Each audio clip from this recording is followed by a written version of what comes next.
طالبانو افغانانو ته سخت اخطار ورکړ. دا اخطار څه دی او تر څومره به عملي شي په دې ویډیو کې وګورئ. د طالبانو خبرتیا: ټولو هیوادوالو ته خبر ورکول کیږي چې له افغانستان څخه د ځمکې او هوا له لارې د ډالرو او لرغونو اسعارو هر ډول لیږد او بهر ته ایستل جدا منع دي. د همدې لپاره ټولو هیوادوالو ته خبر ورکول کیږي چې کله چا سره یا توکي ونیول شي فوراً ضبطیږي او لیږدونکي کسانو سره به قانوني چلند کیږي. په همدې اړه بیا افغانانو طالبانو ته هم په کومنټ کې اخطار ورکړی دی او د دوی ټول رازونه افشا کړي دي. په لومړي کومنټ کې مینا حساس لیکلي دي چې ته قانون پیژنې، بیا د چا شخصي روپیو سره ته څه حق لري چې قانوني چلند ورسره کوي. د خلکو زامن خاوند اولادونه یې مسافر شوي، خولۍ یې پرې توی کړي. تاسو کولی شئ د ډبل عبدالله او د مداري کرزي او داسې نورو کسانو روپۍ ضبط کړئ. همدارنګه سدیده احمدزی ورته لیکلي دي یو رینجر موټر 50,000 ډالر قیمت لري او رینجر ټول د امریکا موټرې دي. تاسو ولې پکې 50 نفر سپریږئ؟ فقط د بوای چې خیرات ته روان دي،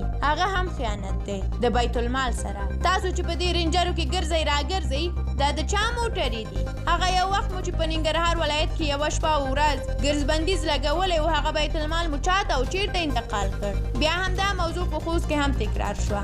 که چیرې امنیتي ستونزه وای نو بیا مو ولې ټول افغانستان ته همدا اعلان نه کوو تر څو د ټولو افغانانو ژوند خوندي پاتې وای؟ مجاهد صاحب اوس اوبه ورخه تېرې دي، اوس افغانستان تش بازار تش دیوال پاتې دی. او ترڅنګ احمد الله ویلي دي چې د پولیسو رینجرو موټرو کې چې 14 اګست د پاکستان لمانځل کیږي د هغه پوښتنه وکړئ. نظامي موټر او اسلحې چې پاکستان ته ولاړې د هغې پوښتنه وکړئ. همدارنګه شفیع الله نیازي بیا د پاکستان سره د افغانستان د لارې په اړه لیکلي دي پاکستان سره باید لارې وتړل شي، تر هغې چې نظام برابر شوی نه وي هیڅ موټر باید تیر نشي. که نه نو څه موده وروسته به پاکستان کې د افغان پوځ ټانکونه او رینجرې ووینئ. او په دې تړاو بیا افغان کینګ افغان ورته لیکلي دي چې پیسې چا سره نشته، دا په تورخم چې ټیلرو کې چټلستان ته وسلې روانې دي د هغې مخه ولې نه نیسئ؟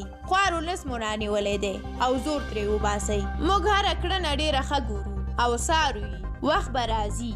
د وطن ټوله شتمنۍ بیت المال مو ټول په نورو خرڅ کړ او خوشي کاغذ کې بیا مو لیکل کړي وي چې دا ونه کړئ هغه ونه کړئ. تاسو خو ټول زور د ولس نه وباسئ که نه؟ خو ولس حیران پاتې دی چې دا پوښتنه چا نه وکړي، د جو بایډن نه که د ذبیح الله مجاهد نه. خو خیر د ذبیح الله مجاهد نه هم ګیله نشته ځکه چې هغه هم د بل د لاس لاندې کار کوي.